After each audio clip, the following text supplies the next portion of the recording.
Hello, and welcome to another video. Here we're playing some Concealment once again. I believe in this video I'm playing normal alacrity, so not high alacrity. I would probably still recommend high alacrity because high alacrity definitely allows you to get more lacerates off, and most of your damage is coming from lacerate. So when it comes to sustained damage, you pretty much want your ability to get your lacerate off as much as you can. More lacerates just means more damage. Obviously your volatile combo is still pretty deadly, and you don't really lose that much damage going high alacrity on your volatile combo, so there's not really much downside. On top of that, you also get the benefits of having your stim boost, which also gives you some extra alacrity, which means you can get even faster GCDs sometimes. Also means that your cooldown reduction gets to go a little bit wild because you're also getting cooldown reduction on your stun, and if you're taking flashbang, it also works on that. Anyway, getting into this match, there happens to be four-man serial killer pre-made. I don't really understand how this happened or why this happened, but yeah, it was really interesting. I didn't actually know that we were playing against that until I called that out. I was like, that's kind of weird. Why is Terssa in there? But at the same time, I'm not too surprised, honestly. Here I am just trying to get some damage on the mercenary because I don't want the mercenary to free cast and do as much damage as he wants to. Obviously, I know the mercenary is going to do quite a bit of damage. He's a pretty decent player, so I don't want him to just free cast, but at the same time, we need to deal with the Sen a lot sooner than what we're doing.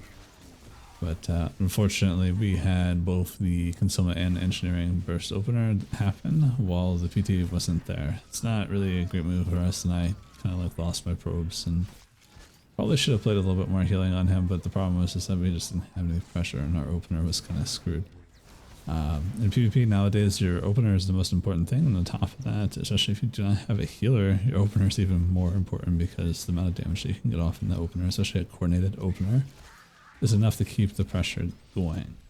Anytime you force the enemy team to play on the back foot, they are going to make more mistakes. And when you play with like good players on both sides, pretty much getting people on their back foot is more so a situation where players can actually punish the other player for making mistakes. And with that kind of play style, typically at the highest level of play, it's a whole bunch of micro mistakes, and you kind of have to not make mistakes, and that's pretty much who wins. Whoever makes the first mistake gets punished for it.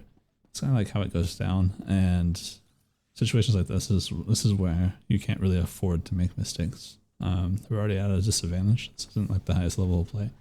It's pretty mediocre play, I would say. But when it comes to like a simple mistake of just not coming in at the same time so we can coordinate our burst opener, or even because he's playing AoE, we're not getting that same damage on the tank. We don't necessarily want to kill the tank flat out, but we do want to do a lot of damage to the tank. Chances are we're probably going to either kill the tank. If not kill the tank, we'll kill the DPS, which will probably be the Sen.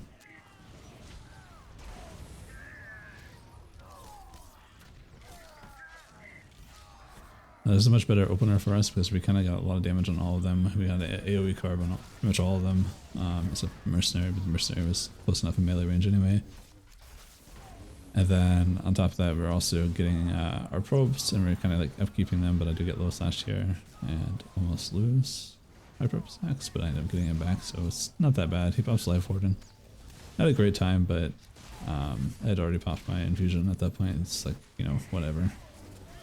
Maybe didn't have to do that, but regardless, Life Warden is able to heal him back up, and then they're kind of like mixing their damage on the sniper and the PT. I'm a little bit more worried about the PT than I am the sniper, but at this point, as I see that he's netted, I kind of want to focus on just trying to get as much damage as we can on the Sen, so the sniper can handle the mercenary a little bit better. The mercenary is going to be heading into ballistic dampers, the assassin's not, so I really do want to try to make sure I peel the Sen off of them. And he is in a perfect situation where he can actually just go regen heal, and it actually wouldn't be bad for us. So if he wanted to do that, I believe he does. We're in a good spot for it, and I can just focus on healing these two. Unfortunately, that's not what happens. The Sin ends up, I think, stealthing to get that kill. But you know, it's just kind of the nature of it sometimes. In this situation, I really just have to go all in on trying to protect my PT, and I tank for what I can, but the tank's probably just eventually going to die, especially since they're tank tilling.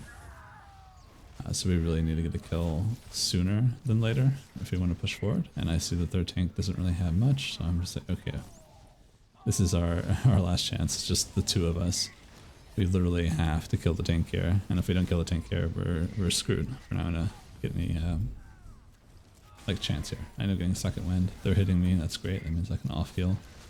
I still have second wind, so if we do get a second kill, I will get some healing off of that too. So I can afford to let my health drop a little bit, but not too much. I end up getting fallen netted, and Tersa's just too focused on doing damage, so he ends up dying for that. That's really bad for him. He never should have been as cocky as that. He should have just killed. But it's kind of understandable. If you're a clicker, you're kind of limited. And in this situation, you know, between the probes and the infusions, his health's going up, and he ended up getting Kolto, so he's quite tanky. Them telling it's Kolto is not good, but they are eventually just going to kill him. Thankfully, he's able to trade. Kinda. Not a complete trade, but kinda get a trade. He doesn't have anything, so I can just finish off this kill. This leaves me in a 1v1 with the Mercenary, playing IO. Normally, I would say IO definitely has a hard chance of winning this when you're not running the DR on Concealment, but with the DR on Concealment, I feel like this is a duel where he has he's just even lower chance of winning.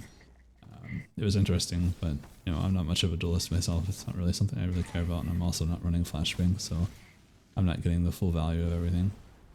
And for some reason, you know, he's running Reflect, which is probably a good idea, but at the same time, I'm not going to hit into it, so it's not very useful. Obviously, Jet Out would probably be the best move for him here, but you know, it's not something that he's going to have the hindsight probably to realize, because, you know, who thinks that we're going to sit here and duel?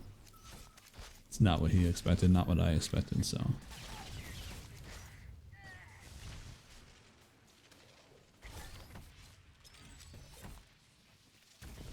Typically here, I just want to focus on trying not to let my stuff fall off. Just my DR stacks, but unfortunately I let it fall off there, but I end up getting it back before he starts doing damage again. I mainly reset just to get my med back, but I don't want to like stealth out and reach in because I don't really think that's going to be as beneficial as I want it to be. He pops shield, and obviously I stall that out. Now here, since I don't have DR, it is kind of scary. That's why I want to hug this a little bit, but he ends up just not playing it as well. I don't know if he didn't have knock, or maybe he just wasn't thinking about it at the time, and rolling the concussion pretty much just sealed his fate. Would have been a lot harder to do if he had Jet Out, but since he doesn't have Jet Out, he didn't really have much of a chance. Yeah, I don't know. It's an interesting match. I'm not really sure why it came down to 1v1, but you know, sometimes it does.